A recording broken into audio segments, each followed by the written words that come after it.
ETF index mutual funds నేర్చుకుని stock మార్కెట్లో రాణించాలనుకుంటున్నారా? వెంటనే ఈ నెంబర్కి కాల్ చేయండి.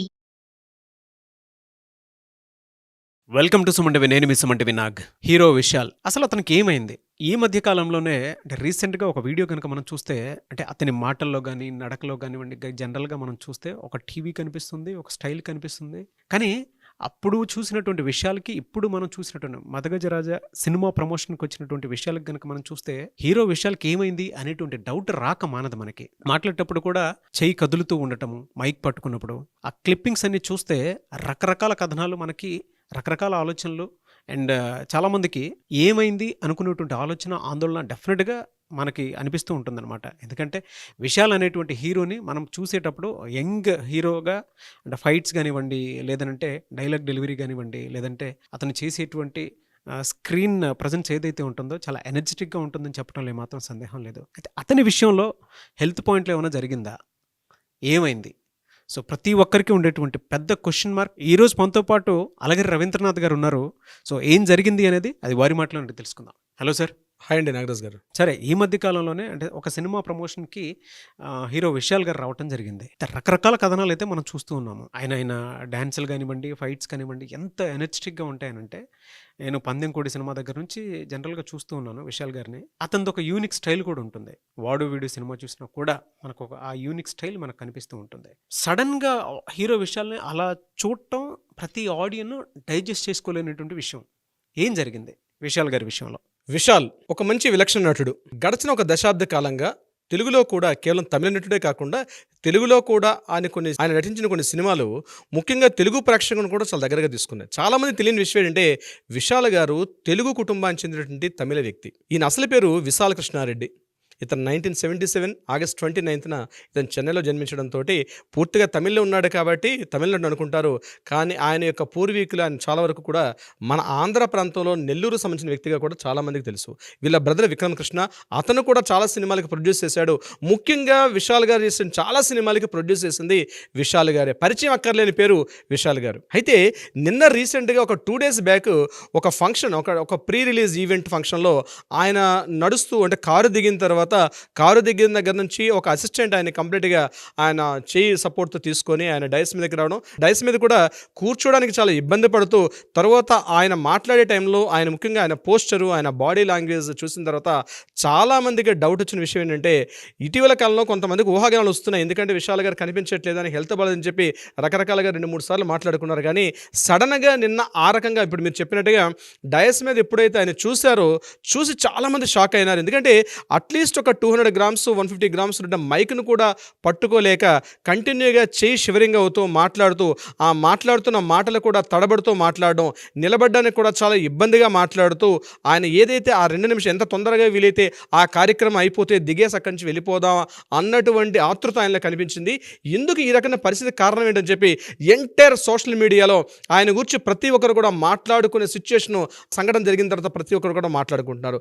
దీనికి సంబంధించి రకరకాల ఊహాగానాలు వస్తున్నాయి. ప్రధానంగా ఏంటంటే, గడిచిన ఒక 7-8 సంవత్సరాలుగా విశాల్ గారు సినిమాల్లో యాక్టివ్గా లేకపోవడం, 2-3 సందర్భాల్లో మీడియా మాట్లాడినప్పుడు కూడా ఈయన అమెరికా కొంత హెల్త్ బాలని చెప్పి విషయం గురించి మాట్లాడడం కూడా జరిగింది. అయితే అక్కడ కట్ చేస్తే ప్రధానంగా దీని మీద ఉన్నటువంటి నిర్వాహకులు ఎవరైతే ఉన్నారో వాళ్ళని గురించి మాట్లాడినప్పుడు ఆయన గడిచిన కొద్ది రోజులుగా ఫీవర్తో ఇబ్బంది పడుతున్నారు కాబట్టి మాట్లాడలేకపోతున్నారు అన్న సమాధానం అయితే మీడియాకి చెప్పడం జరిగింది. అయితే కేవలం మీడియాకి ఒంట్లో బాగాలేదు, చిన్న ఫీవర్గా ఉన్నంత మాత్రాన, ఒక వైరల్ ఫీవర్ ఉన్నంత మాత్రాన ఈ రకమైన సిచ్యువేషన్ ఉంటుందని చెప్పి అందరికీ మెదలను తొలుస్తుంటే ఒక క్వశ్చన్గా మారింది. ప్రధానంగా ఏంటంటే, చాలామంది చెప్పింది ఏంటంటే ఈయనకి పార్కిన్సన్ వ్యాధి ఉన్నట్టుగా గుర్తిస్తున్నారు. ఎందుకంటే చాలామంది సోషల్ మీడియాలో ఎక్స్వేదిగా చూసినట్లయితే ఆ బాడీ లాంగ్వేజ్, అక్కడ ఆయన ఏదైతే షివరింగ్ ఉన్నటువంటిది కేవలం పార్కిన్సన్ యొక్క ఉన్నటువంటి సింబాలిక్, అంటే ముఖ్యంగా ఈ పార్కిన్సన్ది నాడీ సంబంధమైనటువంటి జబ్బుగా ఉంటుంది. అంటే కండరాల యొక్క వాపు కానీ, అదేవిధంగా కండరాల బలహీనత, ముఖ్యంగా నిలబడే శక్తి లేకపోవడం, ఏది చిన్న వస్తువును కూడా 100 గ్రాముల వస్తువును కూడా పైకి లేవనెత్తారంటే కంప్లీట్ కండరాల బలహీనతగా ఉన్నటువంటి ఒక డిసీజ్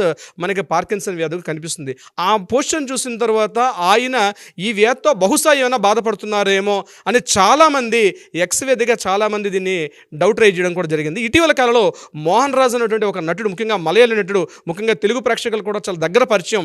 ఆయన బహుశా పాత వాళ్ళకి తెలుసు, లారీ డ్రైవర్ బాలకృష్ణ గారి సినిమాలో కూడా రాయుడు అంటే రాయుడు కాదు గుడివాడ, తప్పు గుడివాడ రాయుడు అని చెప్పి ఆయన చెప్పే డైలాగ్ అప్పట్లో చాలా సంచలనం.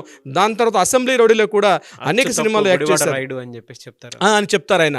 అటువంటి వ్యక్తి మోహన్ రాజు గారు జస్ట్ ఒక 4 months బ్యాక్ ఈ పార్కిన్సన్ ఇటువంటి లక్షణాలతో చనిపోవడం ముఖ్యంగా చిత్రసీమకి తీరని లోటుగా ఒక అద్భుతమైన నటుడు. మలయాళీ చిత్రసీమ అయినప్పుడు కూడా తెలుగు వాళ్ళకి ముఖ్యంగా అసెంబ్లీ రౌడీ సినిమా ద్వారా కూడా చాలా దగ్గరయ్యారు. అటువంటి లక్షణాలు ఈరోజు విశాల్లో కనిపిస్తుంటే బహుశా విశాల్ గారు కూడా అటువంటి ఏమైనా డిసీజ్తో బాధపడుతున్నారా ఏమో అని భయపడుతున్నటువంటి ఒక విషయం కూడా చాలామంది ముఖ్యంగా తెలుగు సినిమా ప్రేక్షకులు కూడా చాలా ఓన్ చేసుకున్నారు. ఆయన తీసినటువంటి పందెం కోడి సినిమా కావచ్చు, కథాకళి కావచ్చు, మీరు ఇప్పుడు స్టార్ట్లో చెప్పినట్టు వాడేవీడు ఒక మెల్లకన్ను నటుడుగా యాక్ట్ చేసిన విధానం, ముఖ్యంగా ఒక విలక్షణ నటుడు అంటే రొటీన్గా ఉన్నటువంటి ఒకే మాస్ ఫాలోయింగ్ సినిమాలు కాకుండా ప్రతి సినిమా కూడా ఒక విక్రమ్ గారు లాగా తను కూడా ఒక ప్రత్యేకతను చూపించు, ఒక కమల్ హాసన్, ఒక అదేవిధంగా ఒక విక్రమ్ గారు ఆ ఇద్దరు పక్కన కూడా తను కూడా విలక్షణ నటన చేయాలని చెప్పి తప్పించినటువంటి వ్యక్తిగా మనకి విశాల్ గారు కూడా గుర్తుండిపోతారు. ఆయన వాడేవీడు సినిమాలో ఆయన మెల్లకన్ను ఒక నటుడిగా యాక్ట్ చేసిన సినిమా చాలా మంది గుర్తుంటుంది. అయితే ఆ సినిమా యొక్క షూటింగ్ సందర్భంలో ఆయన చాలా గంటల సేపు తన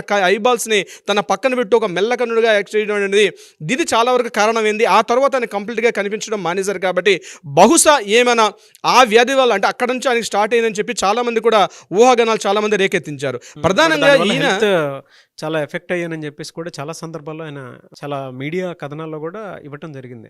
అవునండి, నాగరాజు గారు మాటని చెప్పడం జరిగింది. మదగజరాజు సినిమా గురించి మనకు 2 నిమిషాలు మాట్లాడుకుందాం నాగరాజు గారు. ఈ సినిమా ఈ రిలీజ్ ఈవెంట్ ఇందుకు ఒక సినిమా గురించి మాట్లాడుకోవాలంటే కొంత ఇంట్రెస్టింగ్ స్టోరీ ఉంది. కాబట్టి నేను ఒక రెండు విషయాలు మీతో అందులో చెప్పే ప్రయత్నం కూడా చేస్తాను. ఈ మదగజరాజు సినిమా అనేది 2012లో జెమినీ స్టూడియో అంటే జెమినీ మూవీస్ వాళ్ళు దీన్ని మొదటగా స్టార్ట్ చేయడం జరిగింది. ఆ మూవీలో ఉన్నటువంటి వాళ్ళు అంటే జెమినీ ఆ బ్యానర్ వాళ్ళు దీన్ని కథను తయారు చేశారు. చేసినప్పుడు విశాల్ గారు ఈ మూవీలో ట్రిపుల్ రోల్ పోషించడం కోసం చెప్పి ఒక స్క్రిప్ట్ రాసుకున్నారు. దాని తగ్గట్టుగా హీరోయిన్స్ని కూడా తయారు హీరోయిన్స్ని కూడా వాళ్ళు సంప్రదించడం జరిగింది.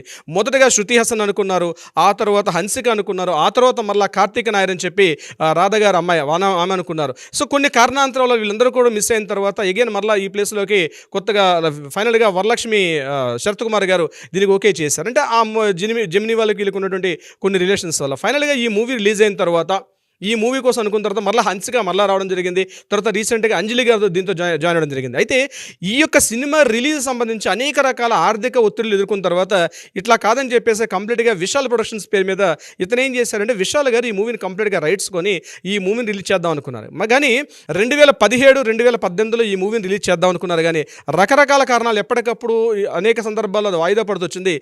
చివరిగా రీసెంట్గా ఒక 5 years తర్వాత గ్యాప్ ఇచ్చిన తర్వాత రీసెంట్గా అనేక రకాలటువంటి పురిటి నొప్పులన్నీ కంప్లీట్ చేసుకొని ఈ బాలగ్రహ దోషాలన్నీ తొలగించుకొని చివరిగా ఇప్పుడు రావడం జరిగింది ఆ మూవీ రిలీజ్ సంబంధించి. అంటే ఆయనకు ఒక తపన ఉంటుంది, నేను ప్రీ రిలీజ్ ఈవెంట్ కాకపోయినా సరే విశాల్ గారు మూవీ అంటే ఖచ్చితంగా వస్తారు. కానీ ముఖ్యంగా ఇక్కడ తెలియాల్సింది ఏంటంటే రాజకీయ నాయకులు ఒకరు సినిమా యాక్టర్లు తమలో ఉన్నటువంటి ఏమైనా డిసీజ్ ఉంటే అవి బయటపడకుండా చాలా వరకు మేనేజ్ చేస్తారు. చాలా వరకు అది హిందీ రంగం తీసుకోండి, తమిళ తీసుకున్న, మలయాళంలో చాలా డిసీజెస్ ఉన్నా బయటపడరు.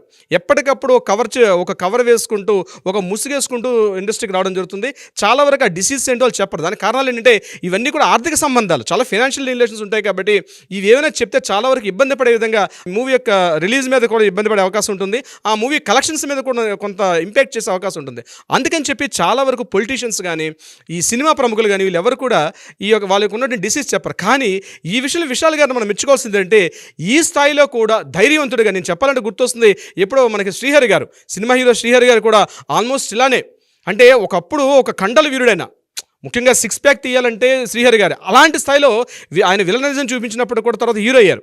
అదేవిధంగా విశాల్ గారు కూడా ఒక కండల వీరుడిగా చెప్పుకోవచ్చు. తమిళ ఇండస్ట్రీలో విక్రమ్ గారి తర్వాత 6 pack వేసి కండల వీరుడిగా ఆ స్టేజ్లో ఊహించినటువంటి, ఆ స్థాయిలో చూసినటువంటి ప్రేక్షకుడికి ఈరోజు విశాల్ గారు ఏదైతే ఈ స్థితిలో ఈయన కనిపించడం చాలామందికి చాలామంది డైజెస్ట్ చేసుకోలేకపోతున్నారు. నాగరాజు గారు అంటే ఏం జరగబోతుంది, అసలు ఏం జరిగింది, విశాల్ గారి హెల్త్ విషయం ఏం జరిగింది. ఎందుకంటే ప్రతి హీరోని మన ఫ్యామిలీ మెంబర్ని చేసేసుకుంటాం. మనం సినిమా అన్నది సినిమా వేరేగా, మన లైఫ్ వేరేగా చూడడం. ఆల్మోస్ట్ సినిమా అన్నది మన లైఫ్లో ఒక భాగంగా చేసేసుకుంటాం. అందులో నటించిన నటీనటులను కూడా మన ఒక రెగ్యులర్గా కలిసినట్టుగా ఫీల్ అవుతాం మనం.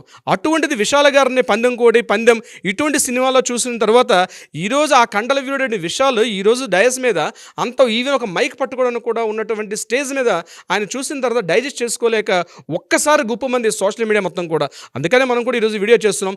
బహుశా ఆయన హెల్త్ బాగుండాలని కోరుకుందాం, ఆయన నుంచి మంచి సినిమాలు రావాలని కోరుకుందాం. ఆయన ఎప్పట్లాగే ప్రీవియస్ నటుడు ఎలా ఉన్నారో అదేవిధంగా మరలా మనం ముందుకు రావాలని చెప్పి కంప్లీట్గా ఆశిద్దాం. నాగరాజు గారు డెఫినెట్గా గెట్ వెల్ సూన్ విశాల్ గారు. ఎందుకంటే ఫస్ట్ ఎనర్జీ గుర్తొచ్చేది విశాల్ గారిది ఫైట్స్ అని. సో, అంత ఇదిగా అండ్ 'వాడు వీడు' సినిమా అప్పుడు కూడా చాలా కష్టపడటం జరిగింది. చాలా ఇంటర్వ్యూస్‌లో చెప్పారు. ఇప్పటికీ నేను దానివల్ల సఫర్ అవుతాను అని చెప్పి. అంటే నర్వ్స్‌కి సంబంధించింది కదా సార్! ఆ కంటికి సంబంధించింది కాబట్టి, ఆ ఎఫెక్ట్ ఎప్పటికైనా సరే ఉంటూనే ఉంటుందనే అనుకుంటున్నాను. ఆ సినిమా మొత్తం చూసినా కూడా మనకు కనిపిస్తూనే ఉంటుంది. But whatever the reason, technology పెరిగింది అండ్ ఇప్పుడున్న దాంట్లో అయితే దేనికైనా సరే ఒక ట్రీట్మెంట్ ఉంటుంది. ఒకవేళ ఆయనకి ఏదైనా జరగకుండా ఉండాలని కోరుకుందాం గానీ, బట్ ఏదైనా జరిగుంటే మాత్రం గెట్ వెల్ సూన్ అని చెప్పేసి చెప్పడంలో ఏమాత్రం డౌట్ లేదు. Anyway sir, thank you so much for the information Alagiri Ravindranath గారు. Thank you so much Nagaraj గారు.